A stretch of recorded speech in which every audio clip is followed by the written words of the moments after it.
तो हेलो बच्चों, हमारे चैनल एजुकेशन बाय रीता में आपका स्वागत है। तो बच्चों, हम हिंदी की बुक 6 क्लास की हिंदी की बुक मंजरी से चैप्टर नंबर 14 पढ़ेंगे, लोकगीत। इस पाठ के जो लेखक हैं डॉक्टर भगवत शरण उपाध्याय। जो लेखक हैं वो डॉक्टर भगवत शरण उपाध्याय का जन्म जो 1910 ईस्वी में बलिया में हुआ था। ये प्राचीन भारत के ऐतिहासिक तथ्यों एवं भारतीय संस्कृति पर विशेष दृष्टिकोण से अध्ययन किया है और मौलिक साहित्य कृतित्व के रूप में कुछ संस्मरण, फीचर और निबंधों की रचना भी की है। ये गद्य भावुकतापूर्ण और अलंकारिक हैं। इनका निधन अगस्त 1982 ईस्वी को हुआ था। तो बच्चों, इस चैप्टर के माध्यम से पाठ में लेखक ने लोकगीतों तथा लोक नृत्यों के सांस्कृतिक महत्व पर प्रकाश डाला है। जो लोकगीत होते हैं और लोक नृत्य, उसके सांस्कृतिक महत्व पर प्रकाश डाला है। तो चलिए बच्चों, हम चैप्टर को पढ़ते हैं। तो लोकगीत अपनी लोच, ताजगी और लोकप्रियता में शास्त्रीय और देसी दोनों प्रकार के संगीत से भिन्न हैं। लोकगीत सीधे जन सामान्य के गीत हैं, घर, गांव और नगर की जनता के गीत हैं। ये इनके लिए साधना की आवश्यकता नहीं होती। त्योहारों और विशेष अवसरों पर ये गाने गाए जाते हैं। इनके रचने वाले भी अधिकतर अनपढ़ गांव के लोग ही हैं। स्त्रियों ने भी इनकी रचना में विशेष भाग लिया है। ये गीत बाजों की मदद के बिना ही या साधारण ढोलक, झांझ, करताल, बांसुरी आदि की सहायता से गाए जाते हैं। आपने देखा होगा गांव में कि जो महिलाएं गीत गाती हैं तो वो लोकगीत ही होते हैं।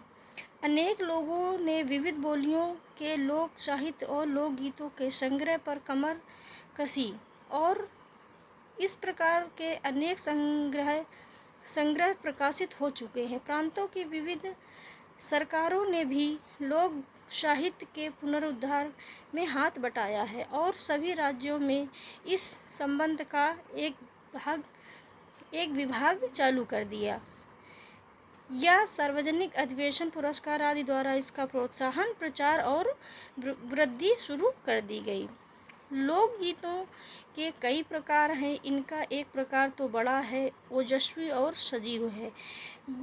यह इस देश के आदिवासियों का संगीत है। मध्य प्रदेश, छत्तीसगढ़, छोटा नागपुर में गोंडा, खांड, ओराव, मुंड, भील, संथाल आदि फैले हुए हैं, जिनमें आज भी जीवन नियमों की जकड़ में बंध ना सका और निर्विद लहराता है।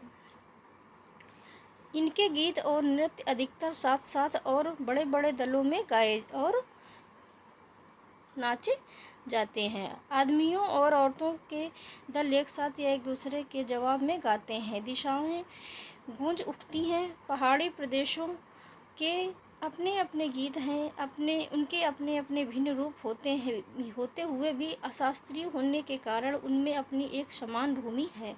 गढ़वाल, किन्नौर, कांगड़ा आदि के अपने अपने गीत और उन्हें गाने की अपनी अपनी विधियां हैं। उनका अलग नाम ही है पहाड़ी। उनका अलग ही नाम पड़ गया पहाड़ी। वास्तविक लोकगीत देश के गांव और देहात में हैं। इनका संबंध देहात की जनता से है। बड़ी जान होती है इनमें। चैता, कजरी, बारहमासा, सावन आदि मिर्जापुर, बनारस और उत्तर प्रदेश के पूर्वी और बिहार के पश्चिमी जिलों में गाए जाते हैं। बाउल और भटियाली बंगाल के लोकगीत हैं। पंजाब में महिया भी इसी प्रकार के हैं। हीर रांझा, सोहनी, महिवाल संबंधी गीत पंजाबी में भी हैं। पंजाब में मुहिया भी इसी प्रकार के हैं। हीर रांझा, सोहनी, महिवाल संबंधी गीत पंजाबी में और ढोला मारू आदि के गीत राजस्थानी में बड़े चाव से गाए जाते हैं।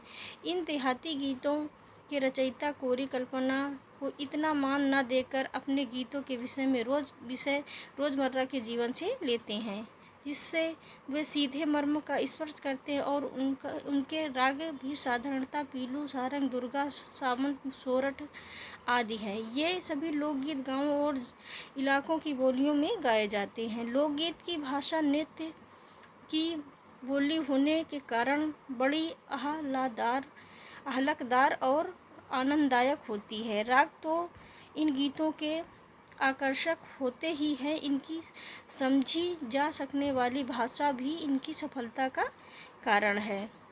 बच्चों, वीडियो ये चैप्टर काफ़ी लंबा है, तो हम इसको 2 पार्ट में बनाएंगे, तो नेक्स्ट पार्ट कल बनाएंगे। Okay, bye, thank you.